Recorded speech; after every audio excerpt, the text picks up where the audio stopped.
Hello all, welcome to my channel we can heal. तो last post मेरा ऐसा था कि I am not able to forgive to people.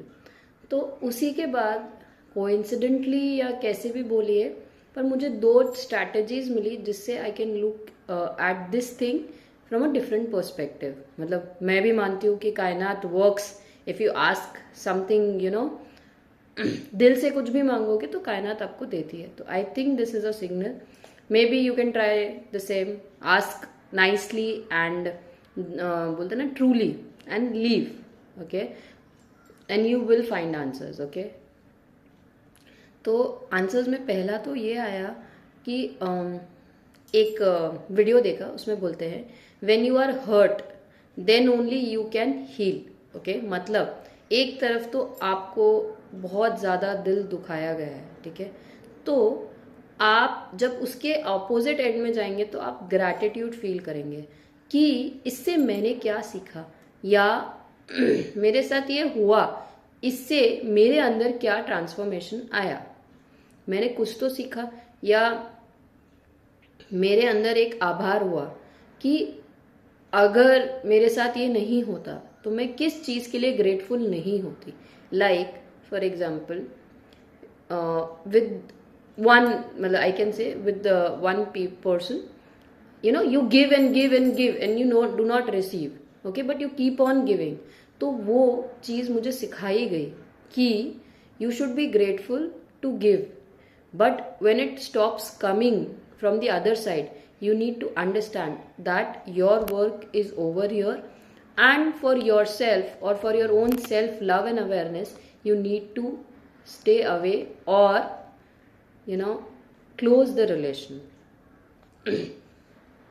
So this was a very grateful lesson that I learned, that when things do not serve you or when relations do not serve you, it is the time to move on, okay? Otherwise if you will keep dragging it, seriously, if you will keep dragging it, then it will hurt you more, the love will be less, the stretch or the strain or the pressure expectations will be more, okay? So you need to be grateful for whatever God gave you and didn't give you, and actually gave you the red signals and the green signals, okay, so that you understand yourself better, because ultimate aim तो यही है कि हमें self evolve होना है। तो you should be grateful। दूसरा, आपने उस रिलेशन से या उस रिलेशन के क्लोज होने से क्या क्या सीखा। So basically they are like linked। I first is have gratitude for whatever happened to you। I know it is difficult, but once you have it, believe me, you will be able to forgive yourself and you will be able to heal from them।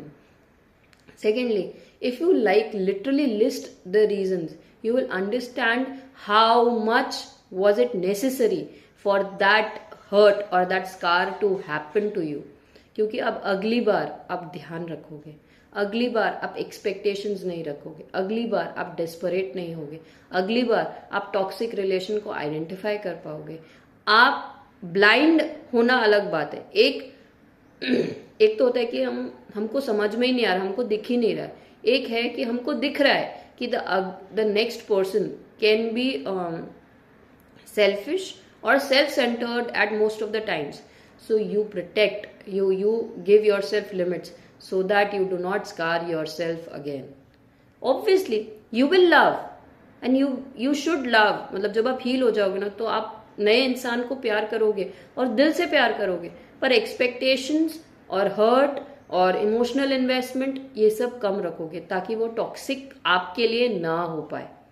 तो please always that आपके जिंदगी में कुछ भी बुरा हो उसमें कुछ अच्छा छुपा है आपके लिए, ये आइडेंटिफाई करने की कोशिश कीजिए।